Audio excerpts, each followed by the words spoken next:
배신을 하면 그 본보기를 아마 제대로 보여줬을 거예요. 굉장히 무서운 상황이잖아요. 군인에게 내부 고발은 더더욱 힘든 결정이지 않을까 싶은데요.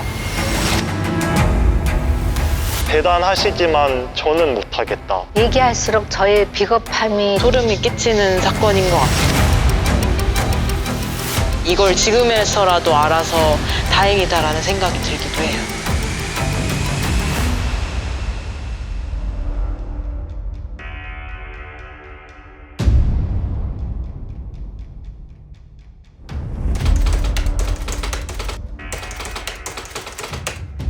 국가의 부름을 받고 군에 입대하는 데는 얼굴에 천만.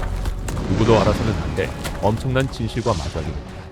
교복 입은 학생, 출근길의 직장인, 강의실의 교수, 누가 봐도 평범한 이 땅의 시민들이 사실은 감시와 통제의 대상이 되고 있다는 끔찍한 현실.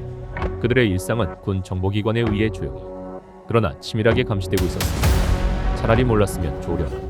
진실의 무게가 점점 숨을 조여오는데 몸담고 있는 조직의 불법 행위를 알게 된 순간, 당신은 어떤 선택을 하시겠습니까? 자신의 안위를 위해 침묵하고 조직의 일원으로 남을 것인가? 아니면 스스로 내부 고발자가 되어 쫓기는 신세가 될 것인가? 네, 일반 회사에서도 내부 고발은 쉬운 결정이 아닙니다. 영상 속 주인공은 심지어 상명하복 문화가 팽배한 군인이란 말이죠.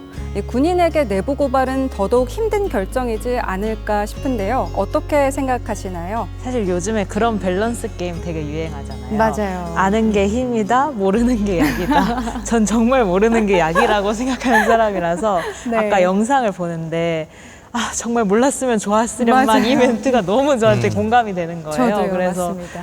내가 과연 내부 고발자가 될 수 있을까 하는 용기보다는 두려움이 한 80%인 것 같아요.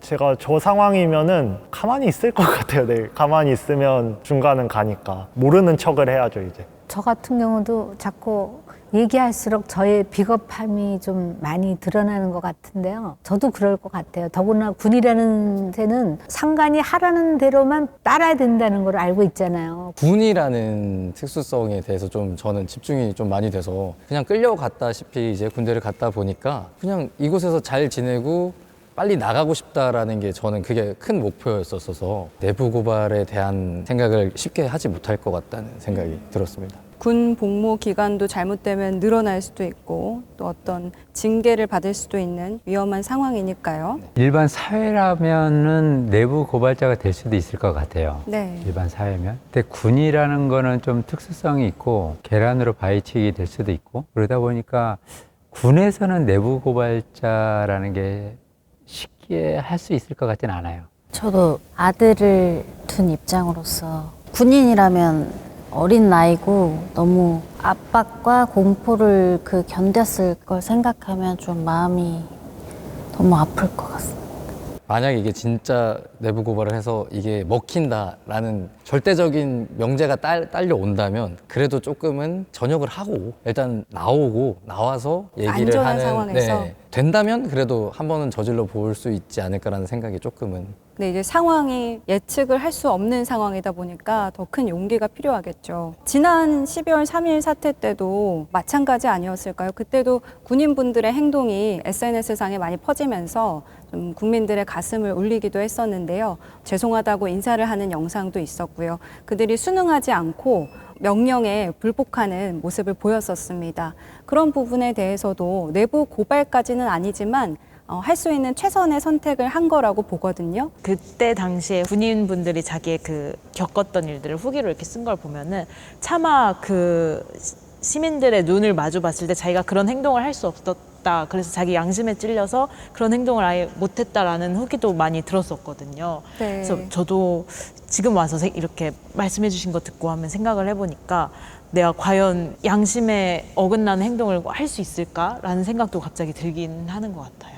교육을 잘 받았구나. 교육을 몇십 년간 민주화 교육을 많이 시켰으니까 스님들이 맞습니다. 하니까 저절로 이렇게 자유로운 사상을 가진 사람들이, 젊은 사람들이 우리보다 훨씬 더 자유롭잖아요. 자유로우니까 그거를 그냥 이기지를 못하는 거지. 불이한 걸 보면은 저절로 머리가 이렇게 돌아가서 그런 게 아니라 그냥 몸으로 체득한 민주주의하고 자유니까 그게 저절로 이렇게 나온 것 같아요. 교육을 잘 시켰다, 또 교육을 잘 받았다. 오히려 이런 것들이 평소에 우리가 잘 대비를 해서 그런 교육도 잘 시키고 환경도 좋게 하고 그러면 저절로 민주화가 될 수 있다는 그런 희망을 봤어요. 맞습니다. 좋은 올바른 선택을 할 수 있었던 배경에는 네, 몇십 그런 년간 지속해온 올바른 교육이 뒷받침이 됐다. 그래서 결국 진실이 승리하지 않았습니까?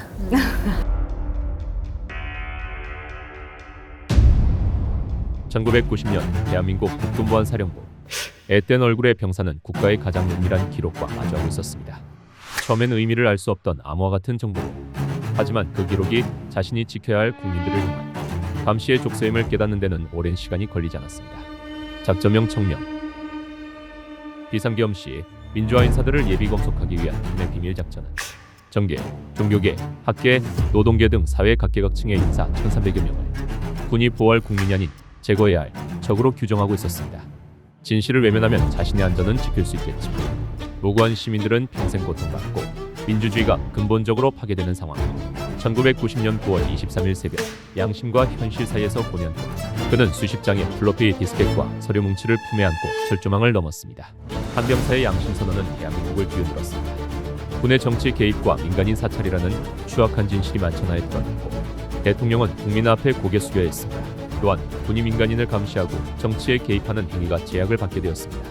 비록 윤석양 이병은 국무이탈자로 2년의 원고를 치렀지만 그의 용기 있는 양심 고백은 군사 문화의 경종을 울리고 대한민국 민주주의를 한 걸음 더 나아가게 한 계기가 되어 지금까지도 우리에게 깊은 울림을 주고 있습니다. 윤석양 이병 양심선언 사건에 대해서 들어본 적 있으신가요? 저는 사실 이 사건에 대해서 아예 모르고 있었는데 1990년대면 정말 멀지 않은 과거잖아요. 제가 응답하라 시리즈를 굉장히 좋아하는데 그렇게 막 그대에게 신현철 노래 나오고 하던 시절에 저런 게 동시에 같이 이렇게 있었다는 거니까 이 사실을 깨닫는 것 자체가 지금 굉장히 살짝 놀랍고요. 맞아요. 사실 이거는 진짜 국가에서 일부러 이렇게 이유 있는 그런 걸 한 거라서 맞아요. 타겟을 더 막 만들어서 더 막 소름이 끼치는 사건인 것 같고 이걸 지금에서라도 알아서 다행이다라는 생각이 들기도 해요. 지금처럼 스마트폰도 없고 정보통이라고 해봤자 TV랑 라디오가 전부고 인터넷 이런 것도 없으니까 90년대 진짜 조파장은 어마무시했을 것 같아요. 보안사 분위기가 이 일반 헌병, 일반 군인 그런 부대하고는 천지 차이거든요. 그런 자체가 자기네들 우월감도 있을 뿐더러 저기서 잘못했을 경우에는 어마어마한 불이익을 많이 받는 상태인데 그걸 감수하고서 지금 저걸 했다는 게 어렸을 때 아닙니까? 대단하다 이런 생각이 드네요. 아드님이 탈영을 해서 저렇게 내부 고발을 하셨다면 어떤 심정이셨을 것 같아요? 제가 대신 감옥에 어머. 너무 고통스러웠을 것 같은데 얼마나 무섭고 공포스러웠을까 싶기도 하고. 지금 시대라 그러면 어떻게 뭐 잘했다고 하면서 이제 이런 쪽으로 갈 것 같은데 90년 되면은 노태우 대통령 때잖아요. 그때 같았으면은 잘했다 뭐 이렇게 할 수가 없었을 것 같아요. 지금 시대하고 좀 다르게. 그래서 어떻게든 군하고 협상을 봐서 최소한 축소를 시키는 방향 쪽으로 가려고 하지 않았을까. 지금 같으면 당연히 안 그러겠지만. 본인이 당한 거하고 본인이 부모일 때 하고는 부모는 더 겁내야죠, 옆에서. 그러니까 더 무섭고 부모는 더.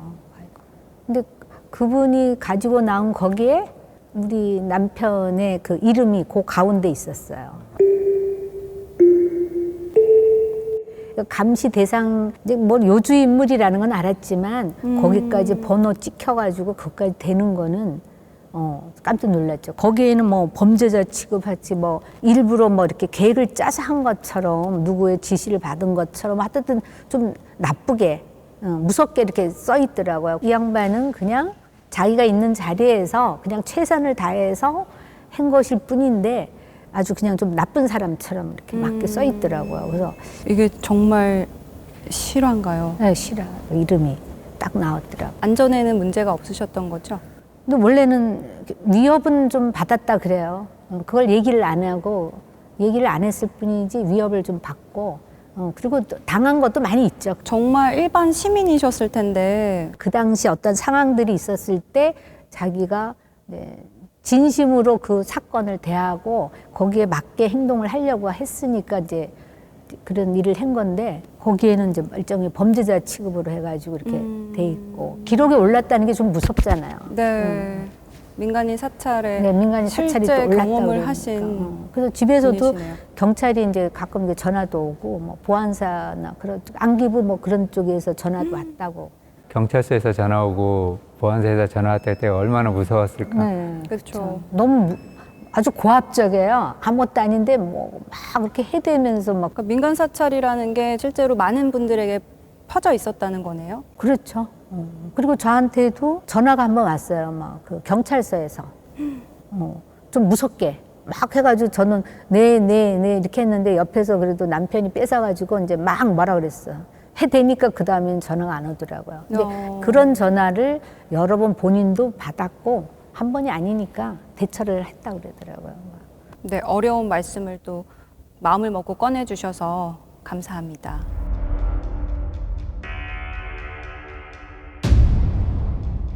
(1987년 1월 14일) 경찰에 불법 연행된 22살의 서울대학생 박종철. 남영동 대공분실 509호. 수사관 조한경과 강진규는 민주화추진위원회 사건 관련 수배자인 박종훈의 행방을 대라며 무자비한 폭행과 물고문을 이어갔고 결국 박종철은 끝내 숨지고 맙니다. 단순 쇼크사라는 경찰의 황당무계한 공식 발표. 하지만 시심 곳곳에 남아있던 고문의 흔적은 박종철의 죽음이 경보 압박에 의한 질식사라는 진실을 말해주었습니다. 파문이 확산될 것을 우려한 경찰은 결국 사건 발생 5일 만에 물고문 사실을 인정하고 수사경관 조한경과 강진규를 구속했습니다. 경찰 조직은 이 사건을 수사경관 2명의 우발적인 실수인 것으로 사건을 조속히 일단락하고자 했고 조한경과 강진규 또한 조직의 결정에 따랐습니다. 하지만 당시 영등포교도소 보안계장이었던 나는 3명의 고문 경찰관이 더 있다는 사실을 알게 되고 이는 인천항쟁으로 같은 교도소에 수감돼 있던 민통년 사무처장 이부영을 통해 외부로 알려졌습니다. 1987년 5월 18일 광주민주화운동 7주기 추모미사가 열린 명동성당에서 전주교정이 구현사재단 김승훈 신부의 폭로로 세상에 알려집니다. 조직적인 은폐와 조작 시도가 만천하에 드러나자 국민들의 분노는 들불처럼 타올랐습니다. 박종철의 죽음은 더 이상 한 개인의 비극이 아니었습니다. 고문살인 은폐 조작 규탄의 목소리는 보원철폐 국제타도의 함성이 되어 광장을 가득 메웠습니다. 결국 고문에 가담한 조한경, 강진규, 황정홍, 방금곤, 이정호는 법의 심판을 받아 징역형을 선고받았으며 사건을 축소 은폐한 남영동 대공분실 책임자 치안감 박처원과 경찰 최고 책임자 치안본부장 강민창 역시 유죄 판결을 피하지 못했습니다. 박종철 열사에 대한 고문치사 사건 얘기였습니다. 여기서는 다른 이제 고문을 한 분들의 이야기가 나오는데요. 이 다른 선택을 한 사람들을 보시니까 또 어떤 생각이 드시나요? 권력에 따랐던 사람들도 알지는 않았을까. 이게 머리로 아는 것과 심장이 따르는 건 다르잖아요. 심장이 욕심을 따라갔지 않았을까 하는 안타까움이 있지만 왜 그런지 이해는 잘 안 가네요. 어려울 수도 있고 배신을 하면 그 본보기를 아마 제대로 보여줬을 거예요. 그러니까 쉽게 내부 고발을 할 수 없게 저 사람들도 계속 이제 자기들이 하면 뭐든지 다 조용해지고 다 입막음도 되고 하니까 저렇게 계속 이상한 짓을 계속 해왔던 게 아닌가. 또 이 임무를 잘 수행했을 때 조직에서 큰 성공과 또 사회적 지위 뭐 이런 것들을 명예와 돈을 누리게 될 수 있는 상황이거든요. 그랬을 때 나는 이걸 과감하게 포기할 수 있을까? 저는 못할 것 같아요. 그러니까 뉴스를 통해서 많이 본 게 내부 고발자가 잠깐 의인이다, 되게 큰 결정 박수를 쳐주셨다 하지만은 뉴스 등이나 아니면 다큐멘터리, 후속 다큐멘터리 등을 보면은 결국 그 용기는 잊혀지고 추후 이렇게 5년이나 6년이 지나서 다시 만나 뵙게 됐을 때 일상이 완전 뒤바뀌어서 더 그냥 안 하느니만 못했다라는 삶을 더 살게 되신 분이 있더라고요. 올인 베팅을 하신 건데 따지면은 더 나은 사회를 위해서 돌아오는 거는 잠깐의 감사합니다 하지만 대부분의 다 기억 속에 잊혀지고 결국 앙심이 남은 사람들의 이 해코지만 맞게 되니까 뉴스 등을 이렇게 접할 때마다 더더욱 이 내부 고발자에 대한 감사함은 있지만 그 개개인이 느끼는 위험도는 더 커지는 것 같고 대단하시지만 저는 못하겠다.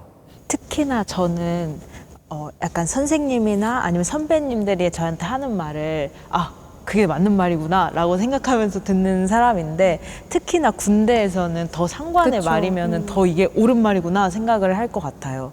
근데 내부 고발을 한 군인의 입장에서 이게 옳은 일이고 그른 일이다를 정확히 판단할 줄 알고 그 상황에 대해 계속 의심을 가지는 것도 중요한 일인 것 같다라는 생각이 들어요. 제가 내부 고발을 할 수 있다 없겠다 그런 부분은 솔직히 이제 말을 못 하겠고, 아까처럼 내부 고발을 하신 분들 때문에 우리나라가 민주화가 더 빨리 당겨진 거라는 거는 분명하고, 그 교도소에 있는 분이 그런 걸 알려줌으로 인해서 이런 게 세상 밖으로 나오면서 전 국민이 일어날 수 있는 그런 계기도 마련해주고, 이런 것이 이제 어찌됐건 필요하고 용기 있고 대단한 거지만 과연 이제 내가 할 수 있을까 하는 자신은 솔직히 없는데 꼭 필요하다, 그리고 대단한 분이다, 이런 생각을 좀 들게 하는 영상이었습니다. 권력의 비호를 믿고 진실을 외면했던 이들의 몰락은 부당한 명령에 순응하는 것이 결코 면죄부가 될 수 없다는 준엄한 역사의 교훈을 남겼는데요. 두 사건을 마주한 지금, 당신은 어떤 선택에 마음이 기우시나요?